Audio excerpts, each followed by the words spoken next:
Tere!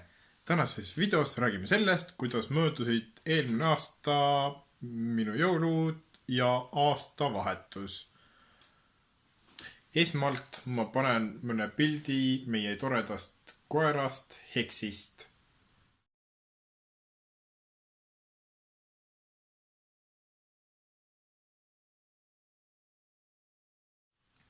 Tore oli eelmise aasta jõulude ajal see, et vaatamata koroonapiirangutele saime enda õpilastega teha ühe jõuluesinemise.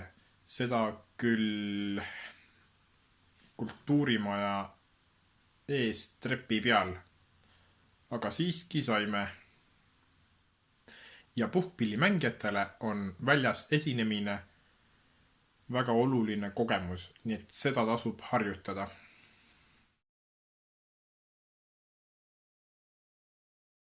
Ja peale meie esinesid seal väiksel jõulukontsertil veel lauljad, tantsijad ja lõpus oli üks vägev tuleshow, millest ma panen siia väikse klipi.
Järgmisena ma näitan teile ühte pilti meie pere jõuluseltskonnast.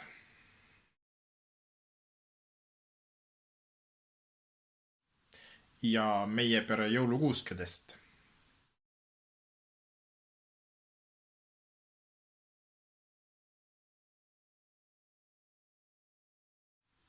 Lõpetuseks tuleb väike klipp ilutulestikust, mis ma filmisin Tornimäe õigeusu kiriku tornist.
aitäh vaatamast. Likeige, jagage, kommenteerige. Ja kui te ei ole veel mu kanalit tellinud, siis tehke palun seda. Olge muhedad ja kohtumiseni.